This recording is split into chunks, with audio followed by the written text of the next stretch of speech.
إن الحمد لله نحمده ونستعينه ونستغفره ونعوذ بالله من شرور أنفسنا ومن سيئات أعمالنا من يهده الله فلا مضل له ومن يضلل فلا هادي له أشهد أن لا إله إلا الله وحده لا شريك له وأشهد أن محمدا عبده ورسوله اللهم صل وسلم وبارك على هذا النبي الكريم محمد بن عبد الله وعلى آله وصحبه وقرابته وأزواجه ومن تبعهم بإحسان إلى يوم الدين أما بعد فيا عباد الله أوصيكم ونفسي بتقوى الله فقد فاز المتقون قال الله تعالى في محكم تنزيله وهو أصدق القائلين يا أيها الذين آمنوا اتقوا الله وقولوا قولا سديدا يصلح لكم أعمالكم ويغفر لكم ذنوبكم ومن يطع الله ورسوله فقد فاز فوزا عظيما وقال سبحانه يا أيها الذين آمنوا اتقوا الله حق تقاته ولا تموتن إلا وأنتم مسلمون. Saudaraku, kaum muslimin, sidang Jumat yang dimuliakan Allah Subhanahu wa taala. Mengawali khutbah ini, izinkan khatib mengajak kita semua untuk terus kita bersyukur kehadirat Allah Subhanahu wa taala. Karena kita merasakan begitu banyak nikmat dan karunia Allah Subhanahu wa taala yang dikaruniakan kepada kita semua. Sampai detik ini kita masih dalam keadaan sehat walafiat, masih diberikan kesempatan, diberikan waktu oleh Allah Subhanahu wa taala untuk terus kita beramal saleh, meningkatkan ketakwaan kita kepada Allah Subhanahu wa taala. Termasuk kita bisa hadir di majlis Jumat yang mulia ini. Semua itu karena nikmat dan karunia Allah Subhanahu wa taala. Mudah-mudahan apa yang kita lakukan saat ini dan semua ibadah yang sudah kita tunaikan, semua itu diterima di sisi Allah Subhanahu wa taala. Amin ya rabbal alamin. Salawat serta salam selalu kita sampaikan ke hadapan baginda Rasulullah sallallahu alaihi wasallam, panutan kita, teladan kita dalam semua sisi kehidupan. Bagaimana berakidah yang lurus, bagaimana beribadah yang tulus, bagaimana kita berakhlak yang mulia, bagaimana bermuamalah dengan cara yang baik. Semua itu sudah dicontohkan oleh baginda Rasulullah sallallahu alaihi wasallam. Bila mana kita mampu meneladani beliau walaupun dalam hal-hal yang kecil sekalipun, maka itulah yang akan menjadi sebab kita untuk bisa bersama Rasulullah sallallahu alaihi wasallam di dalam surganya Allah Subhanahu wa taala nanti. Sidang Jumat yang dimuliakan Allah Subhanahu wa taala, mengawali khutbah di Jumat pertama di tahun baru 1445 Hijriah ini, izinkan saya mengutip satu hadis Rasul sallallahu alaihi wasallam yang diriwayatkan dari Abu Hurairah radhiyallahu anhu, anna fuqara al-muhajirin atau Rasulullah sallallahu alaihi wasallam. Suatu ketika orang-orang miskin dari kalangan muhajirin mendatangi baginda Rasul sallallahu alaihi wasallam. Faqalu, mereka berkata, ya Rasulullah, zahaba ahlud dusur bid darajatil ula wan na'imil muqim. Ya Rasulullah, orang-orang kaya itu enak sekali, nikmat menjadi orang kaya ya Rasulullah. Kenapa? Mereka mendapatkan derajat yang tinggi di sisi Allah Subhanahu wa taala, dan satu sisi nikmat mereka bergelimpang. Nikmat mereka sangat banyak sekali yang mereka dapatkan dari Allah Subhanahu wa taala. Qila wa madzaka? Apa kata Rasul? Apa yang menjadikan orang kaya itu enak menurut Anda selain yang disebutkan tadi? Apa kata orang-orang muhajirin ini? Yusalluna kama nusalli wa yasumuna kama nasum wa yatasaddaqun wa la natasaddaq. Ya Rasul, bagaimana tidak enak jadi orang kaya? Solat kita yang miskin ini dengan orang kaya sama. Tidak ada istilah karena dia kaya 4 rakaat kalau zuhur, karena miskin kasih diskon 2 rakaat. Itu enggak ada. Wa yasumuna kama nasum. Enak jadi orang kaya ya Rasul. Kenapa? Puasanya sama. Tidak ada istilah karena ini miskin, sibuk mencari ini itu, setengah sajalah. Diskonnya 50%. Biar tahu rasa menjadi orang kaya. Ternyata tidak. Puasanya kami yang miskin dengan kaya sama, solatnya juga sama. Yang tidak sama ya Rasul, wa yatasaddaqun wa la natasaddaq. Giliran sedekah, mereka jor-joran sedekah, mereka besar-besaran sedekahnya, sementara kami bisa melihat saja, enggak bisa bersedekah banyak. Hormati Allah. Dari riwayat ini paling tidak kita mendapatkan 2 gambaran manusia. Ada 2 tipologi manusia yang disebutkan dalam hadis tadi. Apa itu? Yang pertama, ada orang-orang miskin, ada orang-orang yang tidak berpunya dari kalangan muhajirin, tetapi mereka tidak mau kalah dengan orang kaya dalam urusan kebaikan. Boleh saya miskin, tetapi ya Rasulullah, bagaimana saya bisa mengimbangi orang-orang kaya dalam urusan amal saleh? Yang kedua, Allah, ada tipologi manusia yang kedua, mereka yang kaya tetapi kekayaannya dia gunakan untuk kebaikan, sehingga menjadikan orang-orang miskin ini iri kepada mereka, ingin seperti mereka mendapatkan kekayaan yang berlimpah. Hadirin yang dimuliakan Allah Subhanahu wa taala, tipologi yang pertama itu disebutkan adalah mereka-mereka orang miskin.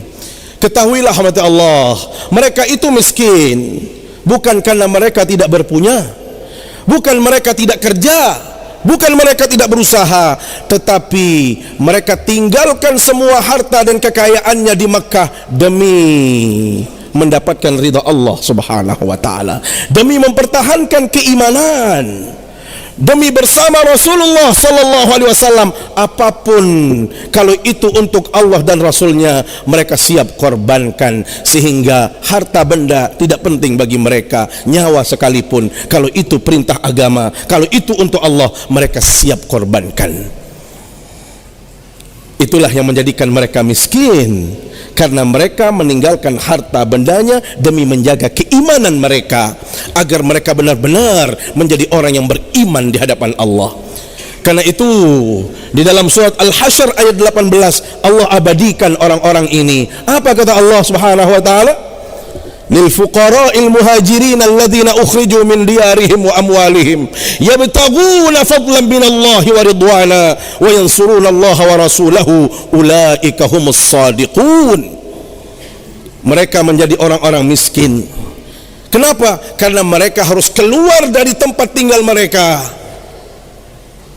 meninggalkan keluarga dan harta yang mereka miliki di Mekah. Apa yang mereka tuju? Yabtaghuna fadlan minallah. Mereka ingin mendapatkan ridha dari Allah, mereka mencari keridhaan Allah.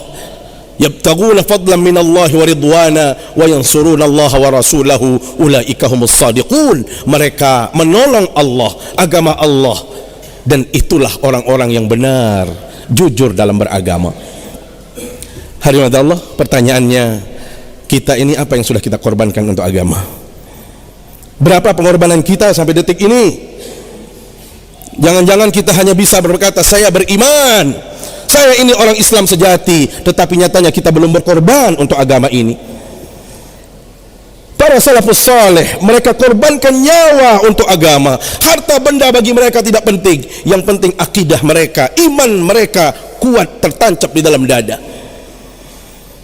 Hadirin yang dirahmati Allah Subhanahu wa taala, kalau kita melihat bagaimana Ammar ibn Yasir, beliau setiap hari dijemur di bawah terik matahari oleh orang-orang kafir Quraisy karena dia beriman kepada Allah. Sampai suatu ketika rahmat Allah, beliau harus dibakar hidup-hidup. Di saat itulah Rasul SAW memegang kepala beliau seraya berdoa, wahai api, jangan engkau bakar yang namanya Ammar ibn Yasir, jadilah api itu dingin rahmat Allah. Seperti itu pengorbanan mereka. Kita tahu bagaimana Suhaib Ar-Rumi rahmat Allah, orang yang punya harta benda yang banyak di Mekah, Tetapi begitu mau hijrah, mereka harus berhadapan dengan kafir Quraisy. Suhaib Ar-Rumi, bila mana anda ingin meninggalkan Makkah, anda boleh pergi, tetapi tidak boleh membawa sedikit pun harta yang anda miliki. Demi Allah, dia tinggalkan semuanya. Bagaimana Abdurrahman ibn Auf, semua sahabat-sahabat ini benar-benar diuji oleh Allah dan mereka lulus ujian itu. Kenapa mereka berani mempertaruhkan itu semua? Itu tidak lain jawabannya adalah karena iman. Allah. Karena itu bersyukurlah kita yang sampai detik ini alhamdulillah dikaruniakan iman oleh Allah Subhanahu wa taala. Mari kita jaga, mari kita pelihara, dan mari kita buktikan kalau kita ini benar-benar beriman kepada Allah Subhanahu wa taala. Saya teringat seorang sahabat di saat hadirnya firman Allah Subhanahu wa taala surat Al-Baqarah ayat 271. In tubdus sadaqat fa ni'mahi wa in tukhfuha wa tu'tuha al-fuqara fa huwa khairul lakum. Ayat ini turun di hadapan baginda Rasul SAW untuk dua sahabat beliau, Umar ibn al-Khattab dan Abu Bakar as-Siddiq. Begitu ayat ini turun, apa kata Rasul SAW? Wahai Umar, apa yang sudah engkau keluarkan untuk agama ini? Apa jawab beliau? Ya Rasulullah, anfaqtu nisfal mal. Saya sudah keluarkan setengah dari harta saya. Harta saya kumpulkan, setengahnya untuk Allah. Apa pertanyaan baginda Nabi? Madza tarakta li ahlika? Apa yang engkau tinggalkan untuk keluargamu? Apa jawab beliau? Taraktu lahum nisfa mali. Saya meninggalkan kepada mereka setengah dari aset yang saya miliki. Begitu bangganya, pedenya Sayyidina Umar bin Al-Khattab di hadapan Umar bin Al-Khattab berbicara tentang sedekahnya. Begitu ditanya oleh Rasul SAW kepada Abu Bakar As-Siddiq, sementara anda wahai Abu Bakar, apa yang sudah anda keluarkan untuk agama ini? Beliau begitu malu menyebut sedekahnya. Dengan suara yang sedikit rendah beliau katakan apa? Ya Rasulullah, anfaqtu kullal mal.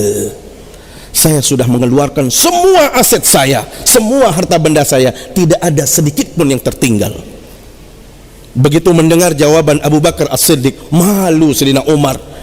Beliau merasa pede sudah mengeluarkan setengah dari asetnya, ternyata masih kalah dengan Abu Bakar As-Siddiq. Apa pertanyaan baginda Rasul kepada Abu Bakar As-Siddiq? Ya Abu Bakar, madza tarakta li ahlik?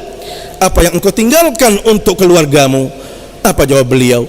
Taraktu lahum idatallahi wa rasuli. Saya meninggalkan kepada mereka janji Allah. Hadirat Allah, kenapa bisa menghadirkan orang-orang yang seperti ini? Iman jawabannya. Kembali kepada iman. Mereka itu sudah lulus ujian. Karena itu hadirat Allah, saya mengajak kita semua, mari kita jaga iman ini. Mari kita kuatkan iman ini dan terus kita cas.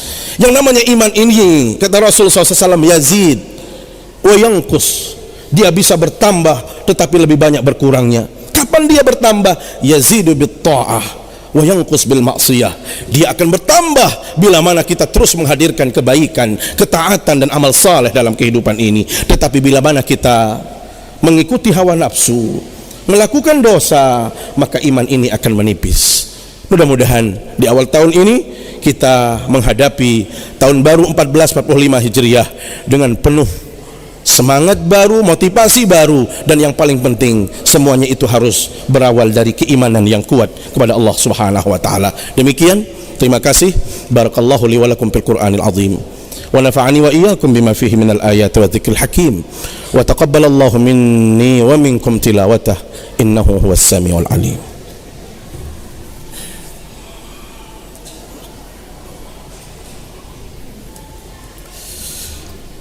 Alhamdulillahi rabbil alamin wal aqibatu lil muttaqin wa la udwana illa 'alal zalimin.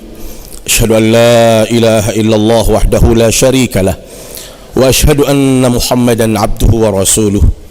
Allahumma salli wa sallim wa barik ala hadzal nabiyil karim Muhammad ibn Abdullah wa ala alihi wa sahbihi wa qarabatihi wa azwajihi wa man tabi'ahum ila yaumiddin. Amma ba'du, fa ya ibadallah, usikum wa nafsi bitaqwallah faqad fazal muttaqun. Qala Allah ta'ala fi muhkami tanzilihi wa huwa asdaqul qailin.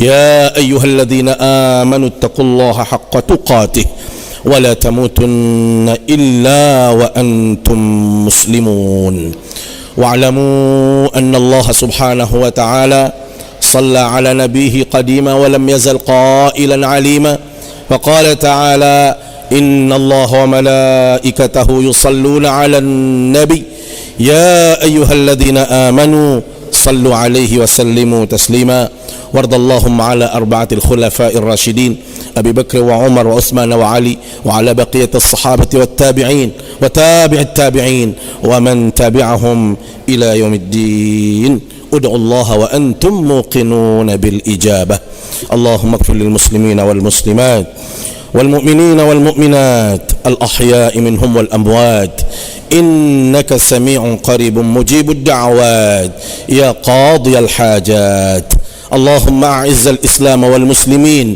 وأهلك الكفرة والمشركين أعداءك أعداء الدين ومن والاهم يا رب العالمين اللهم أصلح ولاة أمورنا ووفقه لما تحبه وترضاه يا رب العالمين ربنا آتنا في الدنيا حسنة وفي الآخرة حسنة وقنا عذاب النار والحمد لله رب العالمين عباد الله إن الله يأمر بالعدل والإحسان وإيتاء ذي القربى وينهى عن الفحشاء والمنكر والبغي يعظكم لعلكم تذكرون فاذكروا الله يذكركم واشكروه على نعمه يزدكم ولذكر الله أكبر أقيموا الصلاة